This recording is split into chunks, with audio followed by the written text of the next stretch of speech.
Hello everyone, and welcome to my first solo video. This, I have to say, feels a lot more weird than when I've appeared on other people's podcasts and when I've done videos with other NRG co-hosts. But I guess I felt like every time I get talking on one of these shows, on one of these podcasts, I find it hard to stop. And so I guess I should just start doing a video or two of my own so that somebody else isn't constantly getting talked over, and I can get all the things that I've been interested in over to you guys without taking up everybody else's time on the show. My name is Carlo. When I'm sat in front of a computer screen like I am right now, I normally go by the gamer tag of Z4Carlo. That's the name that I appear under songoficeandfirestats.com, which is, of course, the website that I started and launched fully back in January. So that's coming on over 4 months away, 4 months ago now. I guess over the past 6 weeks, I am sat here, of course, in the UK, 6 weeks into a coronavirus lockdown. Over the past 6 weeks, I have been working a lot on the site with basically nothing else to do with my time, and it's hopefully improved for all the users and people who have submitted results. But what it definitely has done is it has picked up a lot of new users, a lot of attention over the past few weeks, and mostly that's thanks to the tournament that I've been running in collaboration with NRG, which is a international TTS competitive event. Run over 6 weeks. We've just got to the end of round 2. Round 3 started just last night, and everything on that has been going brilliantly. Lots of attention for the site and tons of new users and new submissions. So I've been very pleased about that, and really it's getting to the point where we're starting to get enough information to be able to see changes in the meta as they happen, and basically be able to talk about some interesting stuff. This is the reason why I set up the site in the first place, was to be able to see where the interesting trends are, and hopefully I'll be able to point some of them out to you today. So without any further ado, I will just jump in and start talking about some of the things that you can see on the site for yourself and things that I think are most interesting. I obviously spend quite a lot of time looking at the site, both in terms of how I could improve it, but also in terms of what kind of information I've been receiving, and what that all means for myself as a relatively competitive player, and a real lover of statistics and the information that we can get from that. As we stand today, Free Folk are top. Quite significantly so, with a rating of 108 plus 108. The ratings, of course, go plus and minus, and when we average all these points together, we will score 0, because every time a faction gains some points, another faction has to lose points. If a faction plays itself, it obviously gets a net 0 change from that result. 80 points behind that, we see the Starks at 28.9. Behind that, we see Night's Watch at 3.9 and Neutrals at minus 4.7. This is interesting in terms of this top 4, because when we look in a second, we'll see that the Neutrals in just the last week have had quite a bad performance just of recent, and the Neutrals have actually fallen from 2nd down to 4th in just the last week. It was previously Free Folk, Neutrals, Starks, then Night's Watch. Lannisters come in at 5th. The Targaryens in at 6th at a minus 54. And then the Baratheons are currently sat at minus 59 as the lowest ranked faction. The Baratheons have been as low as -90 before, and at that point there was a gap of about 200 points between the Free Folk and the Baratheons, and that was the worst the site ever predicted the game balance to be at that time. The Baratheons, however, when we look at them in a second, we will see that they are trending upwards. Things are improving for them. But unfortunately, the Targaryens are still going down. Things are getting worse. So we'll take a deeper look in at Free Folk to begin with. We're here on the faction power rankings page, and you can see as they all get highlighted, these are all clickable links. And as soon as we open up Free Folk, we get ourselves 108 rating, and as we load up the game history here from the back end of the site, we see that we have ourselves 265 submissions for the Free Folk. They're medium popular, I would say, on the site in terms of the general site. And what our newest features are is that we can see what that rating change has been in the past 7 days and what it's been over the past 30 days. And not only that, but we can start to filter the games that we see. So we have ourselves, over those 265 games, the Free Folk have won 174, giving them a win ratio of 65.66%. As you can see, over the average, we would expect an average. We need to have an average of win rate of 50% across all the factions. Every time somebody wins, somebody loses. And this is 15% above that average. It's not way out of kilter of what it could be for a balanced game, but what we can also look at more specifically is how they perform in different game modes and against different factions. What's important here, I think, the most important parts of this are that we see this Clash of Kings result, which is up here at nearly 80% win ratio. We can also look at that by filtering only by game modes. We see a 78.57% win ratio for the Free Folk in all games of Clash of Kings. And not only that, but they win by crushing victory 40% of the time. So I would say that this, for me, is the biggest issue of game balance at the moment. That's the biggest one I've recorded. Over the past month, they have managed to grow from their position of about plus 60 to their position now with a plus 108 rating. But they have, over the last week, been quite steady there with basically a change of a net -1. This is because once they get to a rating of 100, they need to maintain that high win ratio, otherwise it will start to fall away. The site will expect them to continuously win, and so it will give them less points when they do win and take away more points when they lose. It isn't just a case of if you have a greater than 50% win ratio, you will continuously go up in points. The factions will effectively settle at whatever is their current kind of win ratio, or they will trend towards it. If we look in the past 7 days across all game modes, we see that they have been performing even slightly better than their total history says that they have, at a 73% win ratio. But those 7 games with a 73% win ratio wasn't even quite enough to maintain their ranking. That could be to do with the ranking of the players that were playing as the faction too. So if the better, higher ranked player was to play the Free Folk, again, it would take that into perspective and try and account for that in terms of whether or not, or how many points it gave both the player and the faction for winning or losing that result. But as I say, a big surge over the past month. That's probably to do with the large influx of new players and the fact that the site was still settling towards its kind of final positionings for the factions for the current meta. And with the recent set of new players from the TTS event and lots of TTS games being recorded, it caused quite an influx and change in the values of all those rankings.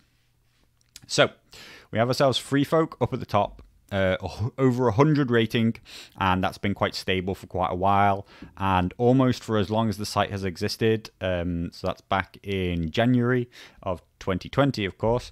Free Folk have been the #1 rated faction.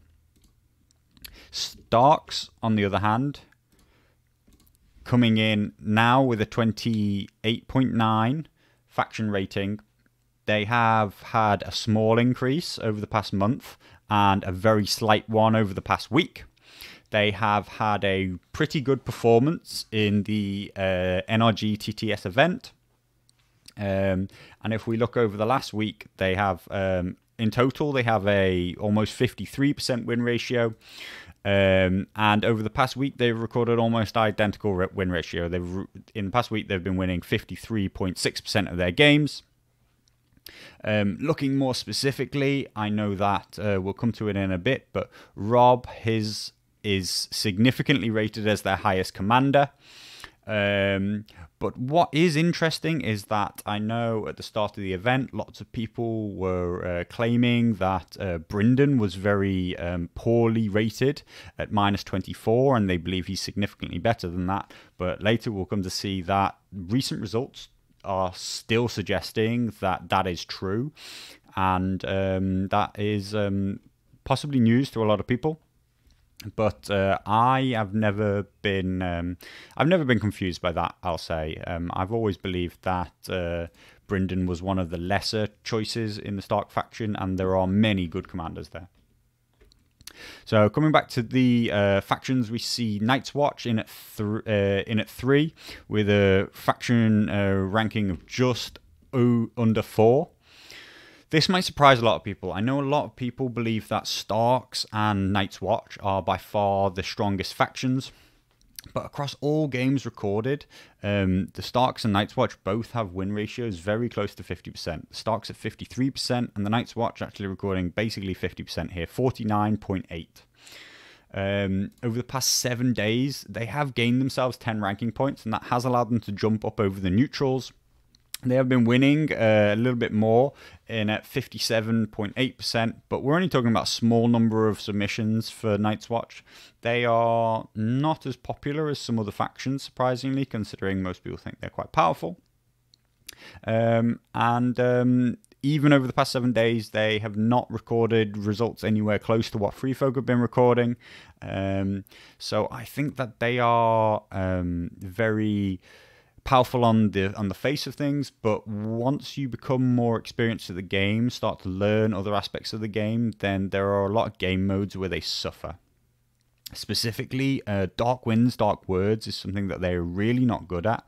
Maybe you might not consider it to be the most competitive game mode, but it was included in the Masters of Westeros tournament, and it is included in the NRG TTS event, and it is being played this week.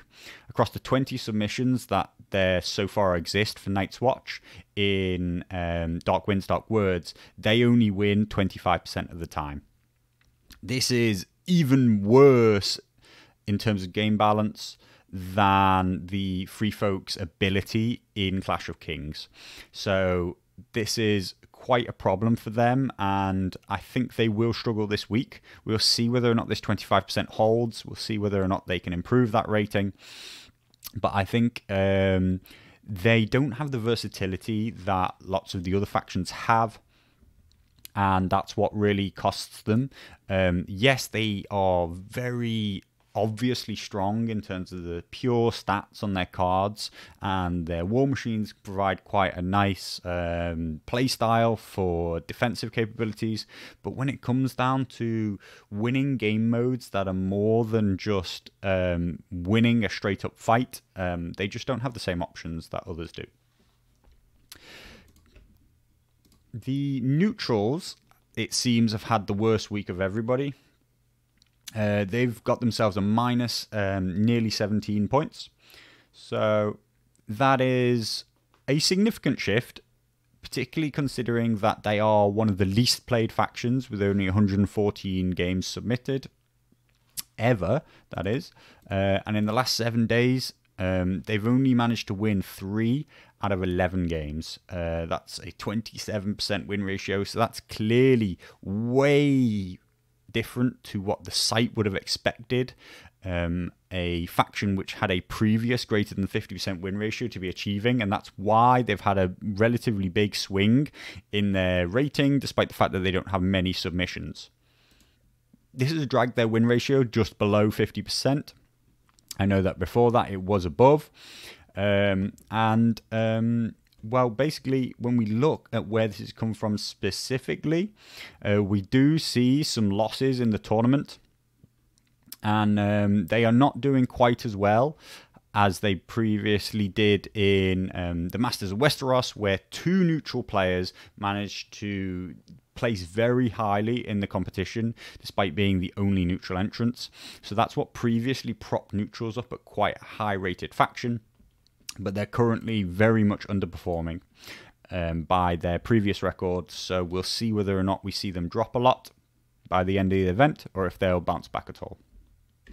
Now, Lannisters had a very poor showing in the Masters of Westeros tournament, and while they've become relatively stable with losing just a few more ranking points in the last week, over the last month they have dropped a lot with a -30.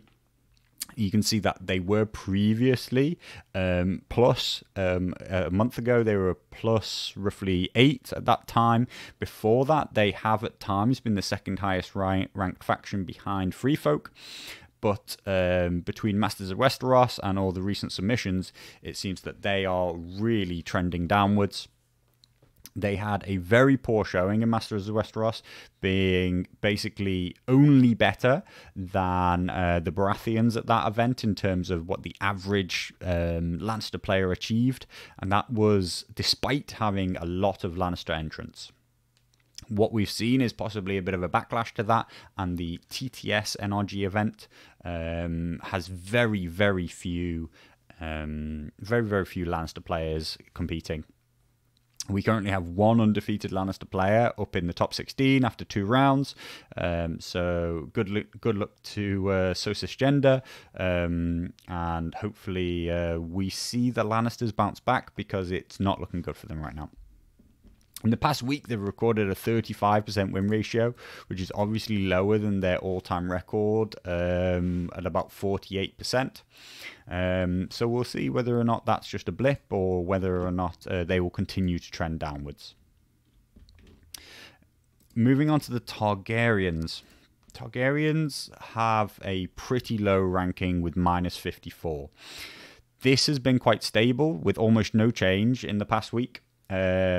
Again, we see in the last 30 days a bit of an influx in terms of users, and all the results became a little more extreme. We saw a drop of an additional -22. Overall, their win ratio is down below 40%.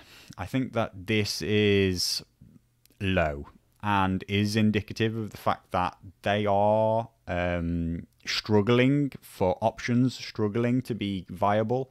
And all the tournament lists we see, they include a lot of neutral additions which don't synergize incredibly well. Over the last 7 days, we can see that. I mean, the addition of the Unsullied Swordmasters, which have been used on the TTS event, has not particularly helped them that much. Their win rate in the past week is just above 40%, whereas their all-time record is just below.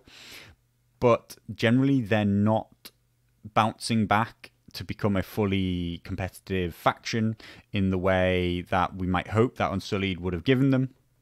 But we may need more time to see whether or not Targaryen Heroes 1 can achieve that for them. And of course, we do know that there are other unit boxes on the horizon, and it's understandable that they can't compete at the same level as the other factions who have more choices than them. Finally, we move on to the Baratheons, who have been the lowest ranked faction for a very long time, possibly effectively ever since the site was launched. But this has been a week of mild kind of improvement, and over the past 30 days they have seen themselves slowly start to bounce back, except it's not much of a bounce just yet. I would say it's more of a slow grind back to being competitive. Overall, they record a 40% win ratio, but in the past 7 days they have been above 50%. That's why we see their rating slowly increasing with a plus 8.5. And when I actually looked at these results just yesterday, they were for a brief period above the Targaryens. So I think that the outlook for them is good. What I would point out here is that their commanders have some quite extreme rankings. Up at the top, we see ourselves Courtney Penrose, Loras, and Renly, Lord Paramount, all on the Renly, obviously, loyalty side. Whereas for the Stannis side, we see Axel Florent and Andrew Estamont putting in some reasonable scores. Interestingly, we also see Roose as a relatively positive commander for them, who I know basically fits in amongst the Stannis-based lists and is being used to kind of double down on that panic mechanic from both Melisandre and the R'hllor faithful. What is important, though, and I think is really stifling their recovery, and we'll come to it very soon, is the fact that Renly Charismatic Heir is extremely low rated currently with a minus 69. He is by a long way the worst rated commander in the game. Stannis, rightful heir, as the second worst commander for the Baratheons, is the second worst rated commander in the game, and there is a gap of over 30 ranking points between the two of them. I think that the Renly loyalty side of things are doing fine, but that Renly Charismatic Heir is not a good fit for them. Just by clicking the commander rankings, we can see that we can see every commander and their ranking from each faction rated from first to last. There being 63 separate commander entries. I say that because the way it is run is that each commander who is neutral, Ramsay for example here, Ramsay in a Stark list has his own separate profile to Ramsay appearing in Targaryens. Each has their own ranking value and each has their own separate results history. So you can look at how a neutral commander can affect your own faction specifically, and you're not basically tied down by how it might interact with other factions. I have, of course, I'm not going to go through all 64, but I have had a look and basically tried to find what were the biggest risers and the biggest fallers in the past week. So here we go. What might be surprising to some people is that the biggest winner of the week has been Grey Worm. And although he only has 5 results submitted ever to his history, they have all been in the past 7 days. Of course, the new Targaryen heroes were only added to the site in the past week. And in the past week, we've seen Grey Worm be used 5 times and win 4 out of those 5 games. This has given him a rating of plus 16 and makes him already by a significant margin the best Targaryen commander.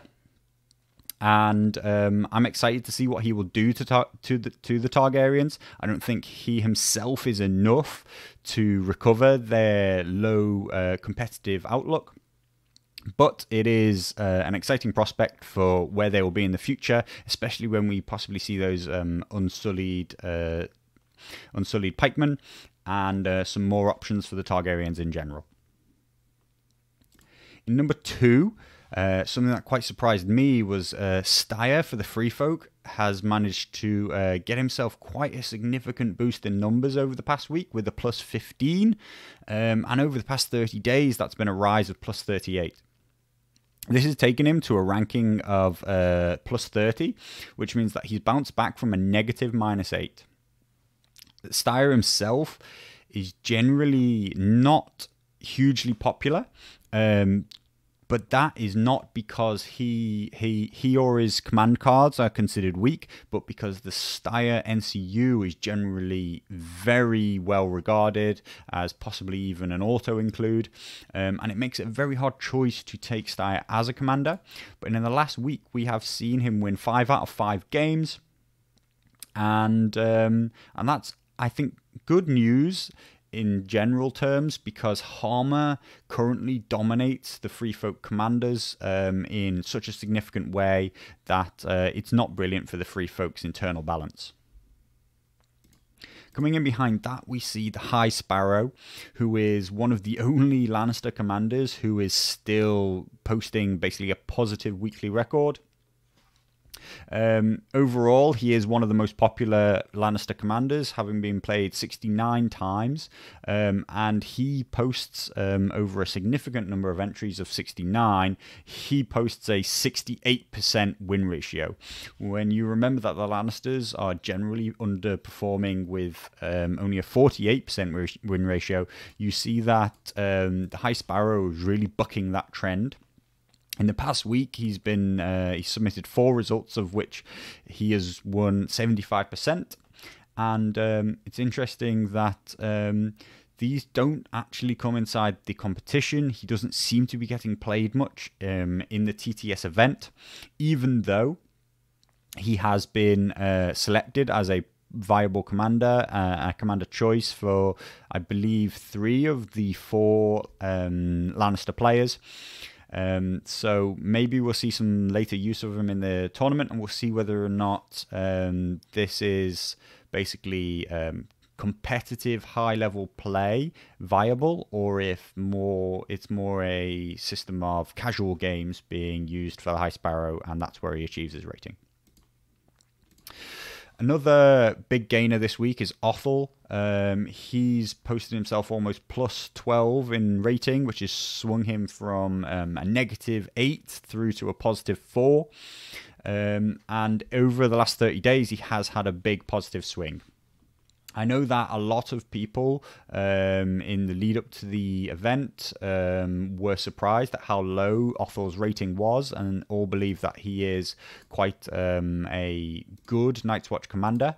Over the past 7 days, he's won 66% of his games, but we're only talking 6 submissions. Over all time, he's at a 50% win ratio, and I think that this is correct in that every other faction's NCU commander appears very high in the ratings in terms of how well they perform inside their own faction. And Othel was the one NCU commander that kind of bucked this trend.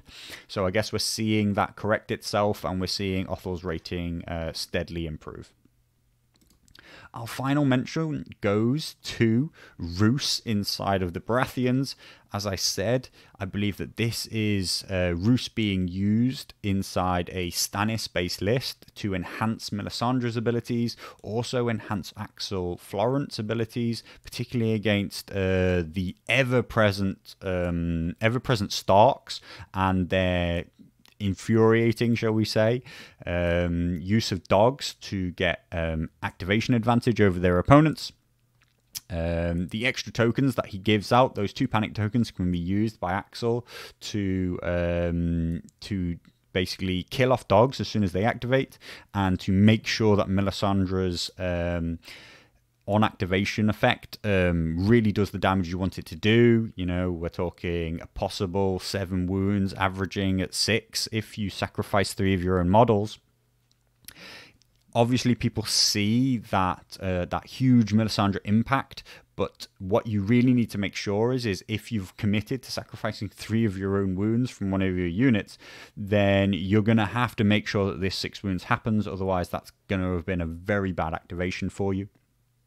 And I think Roose has a good part in making that a much more reliable effect. So we see him steadily increase in points, and he's come positive, having previously been in a score of about -4. And I expect to see him continue to rise.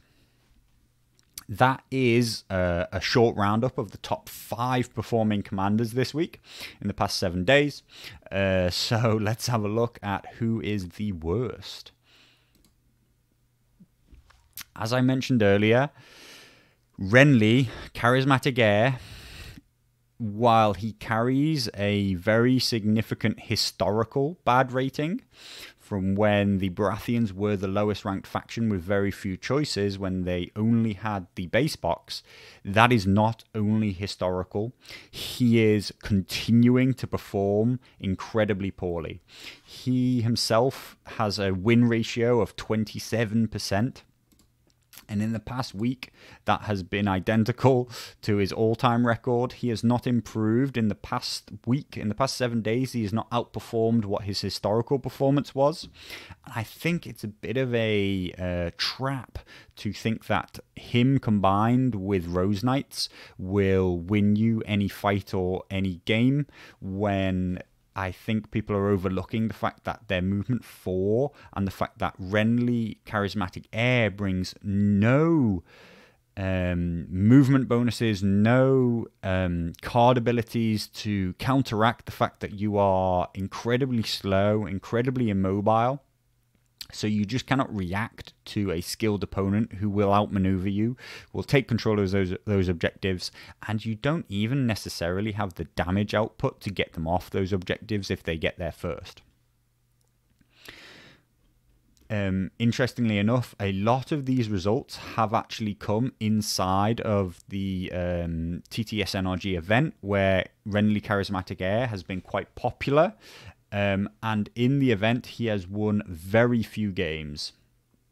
He has generally underperformed, and I think he is by far the most significant reason that the Baratheons are not rebounding to have a more reasonable ranking as a faction. And he is basically the lead weights which are holding them back. So if you're a Baratheon player and you're not already having a lot of success with the Renly loyalty, I think you should consider trying the new commanders out, moving away from Renly and giving everybody else a go, because I think they just provide a more varied toolkit. As I mentioned earlier, Brynden the Blackfish was commented on as being very underranked by a lot of experienced tournament players before the NRG TTS event began. They all said that they expected him to be higher and they consider him a worthwhile higher tier commander. But we see that he has, over the last week, achieved a -13 rating.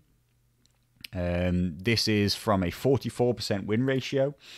But in the last 7 days, he has won 0 of 4 games.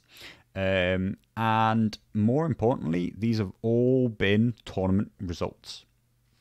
When we consider him in a competitive environment, I think he just cannot compete in the same way. And even going back to the round before it, it could obviously be game mode specific. In 1 week, we only play a single game mode. Clearly, Clash of Kings is not necessarily his best game mode. But even when we go back to the round before it, we see that he was not doing well then either. Overall, he has had a bad month. And I think that basically Brynden is not maybe as good as people believe, and I think that it is possibly similar to Renly in that his defensive capabilities basically can't match up to a well-played, aggressive opponent. A badly played aggressive strategy is beaten by a mediocre kind of defensive structure. But when played well, an aggressive faction will not allow the kind of counterplay that a defensive faction plays into. And I think that that will continue to hold back commanders like Brynden and also commanders like Renly Charismatic Heir and the Baratheons in general, who rely heavily on counterplay in terms of counter charges and counter positioning. But when timed right, aggressive commanders don't really give any options for that to happen. Many people might be surprised to see that in the past week, Gregor has had a significant drop in rating 2. He has achieved a -12. This has taken him from a small positive rating down to a -8 overall. His win ratio, despite being popular at 55 games played, is only at 40%, 41%. And in the past week, he's won 1 of 6 games. For me, I am a long-time Lannister player, and I'm not surprised by this. I, again, think that Gregor's problem is that he deviates far too much from the Lannister core strengths. You could consider it to be, balancing the faction out to give it some aggressive output. But I think that Lannisters have the right kind of control in that they counter tactics card plays, they counter orders on the table, and they even, with Tyrion, for example, they can counter activations of units and gain some activation control in that way. Whereas Gregor, he is, in my opinion, an aggressive commander inside a faction that does not do aggression well. And I think that that's starting to cost him. We come over to Jorah, the long-suffering Jorah in the Targaryens. He's posted himself a -9.7 this week. Overall, he scores a -24, and he is one of the lower-ranked Targaryen commanders, inside the Targaryen faction.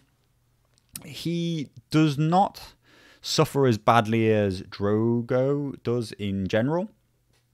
He seems to be, results-wise, the better of the two older cavalry commander choices. Drogo is relatively stable at a rating of about -40. But Jorah has not had a particularly good week, and his overall win ratio is only 34%. In the past week, he has posted 4 results, and they have all been losses. And I do think that basically players need to get out onto TTS and try out the new Targaryen heroes and see the new options that they bring, because interestingly, Jorah is the second worst performer this week, and Grey Worm is the top performer this week. So I think that there will be a shift towards those new infantry commanders, and I think that they bring them a lot of new options, and it is positive outlook for the future. But poor old Jorah will have to stay towards the bottom for a while longer. Our last faller of the week, and our fifth worst result is Alistair, who I am aware is actually misspelt. I guess it took me a long time to realise that he is actually called Alistair, not Alistair. But over the past 7 days, he's recorded nearly 9 points in rating change, and over 30 days, -13. This is interesting because he was previously the highest rated Night's Watch commander since the 1.5.1 changes, and I am a big fan of Alistair. I think that he really has some nice tactics cards, has some great abilities, particularly when combined with either Ranger Hunters or with the Builder Crossbowmen.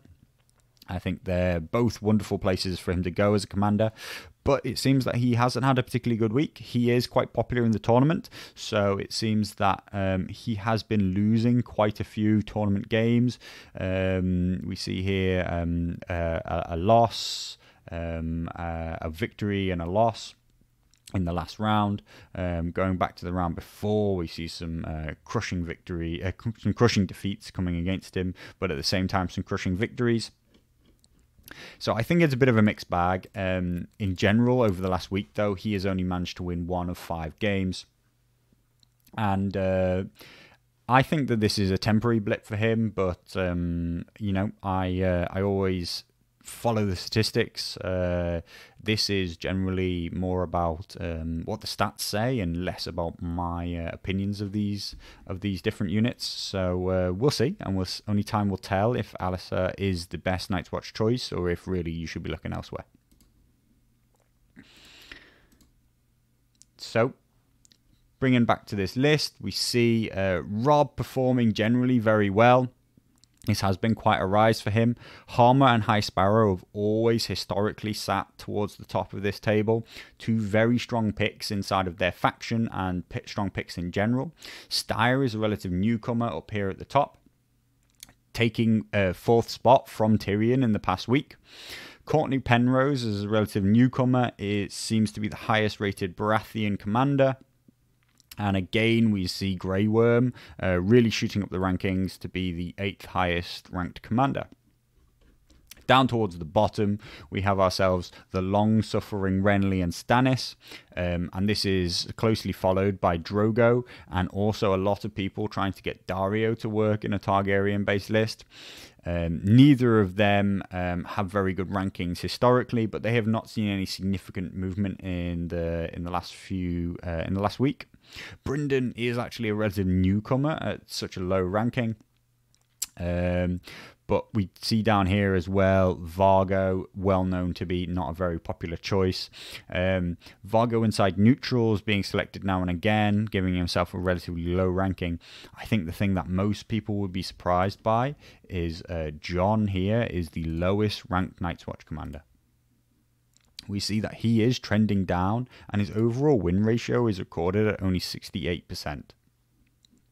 In the last week, he has managed to win 2 of 3 games, but I think there are just better choices these days inside the Night's Watch faction.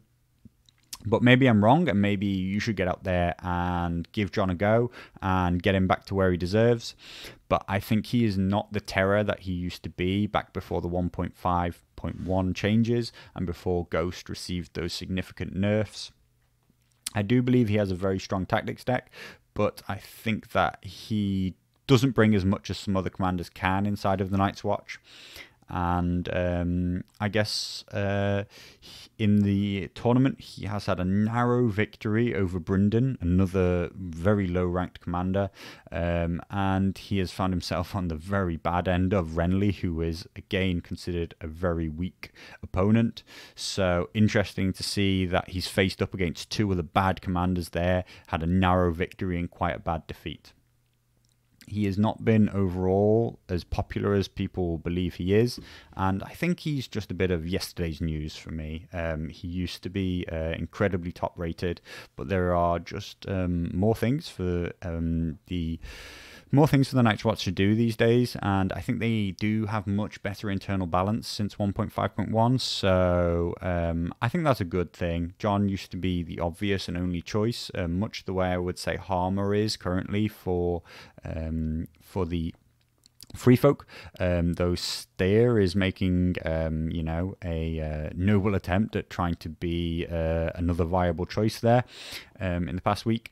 And you could maybe say the same about the Lannisters, though really High Sparrow, as good as he is, Tyrion makes a good claim to be another high-rated choice. And there are a few other commanders in there for the Lannisters who do well. Tywin has a decent ranking himself. But yes, like I say, once upon a time, Jon was standout by far the best Night's Watch commander, but he does not seem to be able to perform at the same level anymore. And I think that that's possibly best for the game's balance. So there we are. There's our commander ratings. We have ourselves our faction ratings, and of course we have ourselves our player rankings. These are still very new. When you consider that there are well over 100 players submitting ranked results, to what is only 7 different factions, you can see that the factions can very quickly grow in terms of their submissions, grow in terms of their statistics, and we start to get a good outcome for them. But it takes much longer for the player rankings to settle down and for us to get a representative view of how good the players are. But just a big mention to Lockie Carter, who just recently took #1 position on the TTS rankings. He's been a big user of the site. He's down in Sydney, and he plays with a decent sized set of players in amongst his own group.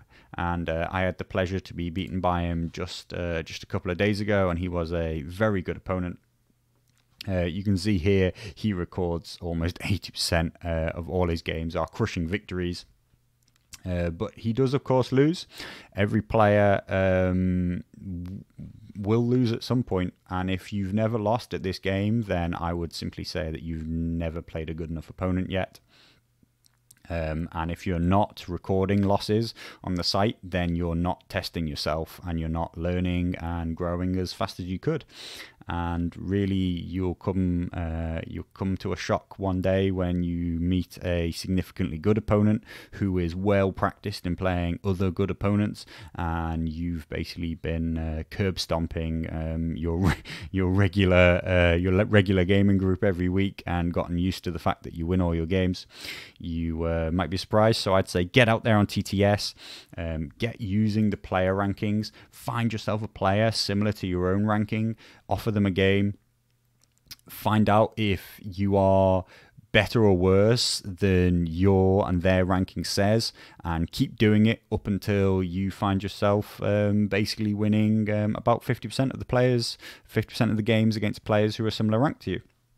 That's how the rankings will progress, and how you can really find out how good you are. So I'll just finish by thanking all the people who have submitted results to the site, signed up, all the people who are part of the TTS NRG event that I've been running.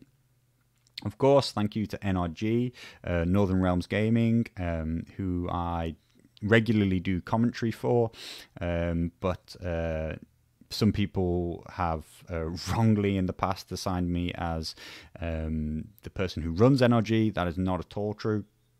NRG is set up and run by Daryl, otherwise known as Shalashaska, on the site and in the TTS event. And without the other members of NRG and all the work that they do for streaming, all the work that they do on Facebook to promote the stat site and the kind of statistics that I put together, I wouldn't be sat here trying to make a video by myself. And I guess I wouldn't have half as many entrants to the competition, people submitting data to the site, and it probably wouldn't be anywhere near as useful to any of us in the community. So keep submitting results, keep growing the site, and one day we will have a very good personal rankings. I still think that they're very much in their infancy, but I do believe that we have a strong power ranking at the moment for the factions. And we are getting there for the commanders. We will see if there are any significant changes in the next week. And until next week, thanks for listening. Goodbye.